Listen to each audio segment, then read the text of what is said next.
সতীর্থদের প্রতি লিওনেল মেসির ভালোবাসা ফুটে উঠেছে এক বিশেষ ঘটনায়। ফাইনাল ম্যাচের আগে জাতীয় দলের সব সদস্যকে কাস্টমাইজড উপহার পাঠিয়েছিলেন আর্জেন্টাইন অধিনায়ক। ট্রফি না জিতলেও মেসির সেই ভালোবাসার স্মারক এখন সামাজিক মাধ্যমে আলোচনার শীর্ষে।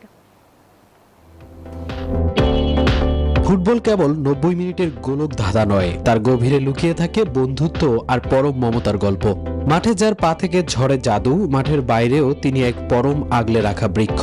তিনি ফুটবলের জাদুকর লিওনেল মেসি। বিশ্বমঞ্চের মহালড়াইয়ের ঠিক প্রাক্কালে সতীর্থদের ভালোবাসার বন্ধনে বেঁধেছিলেন তিনি। পুরো আর্জেন্টাইন শিবিরকে এক মায়াবী বন্ধনে জড়িয়েছিলেন অধিনায়ক লিওনেল মেসি। দলের সতীর্থদের দিয়েছিলেন বিশেষ উপহার, একটি বাদামি রঙের কাস্টমাইজড ব্যাগ, যার গায়ে খোদাই করা এফ এর লোগো এবং সতীর্থের নাম। বোতাম খুলতেই বেরিয়ে আসে মেসির নিজস্ব ব্র্যান্ডের সোনালী থার্মাল ফ্লাস্ক, সাথে সুদৃশ্য কাপ, চামচ আর আর্জেন্টিনার ঐতিহ্যবাহী চা ইয়ারবা মেতে। মার্সেলো সেনেসির বান্ধবী কেলসি রোজা বায়ার্সের সোশ্যাল মিডিয়ার পোস্ট থেকে প্রথম জানা যায় এই উপহারের কথা।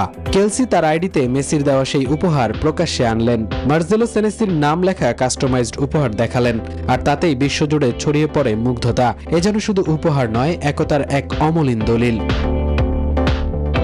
তবে ফুটবলের মহাকাব্যের শেষটা সবসময় হিরোইক হয় না। টানা দ্বিতীয়বার ফাইনালে উঠেও স্পেনের লাল ঝড়ের সামনে খড়কুটোর মতো উড়ে যায় আলবিসেলেস্তারা।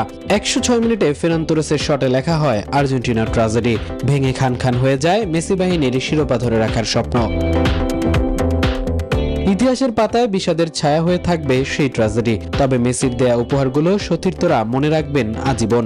সাথে মনে রাখবে ফাইনালের হার ছাপিয়েও তারা অন্তত একসাথে একটা স্বপ্ন বেঁচেছিলেন।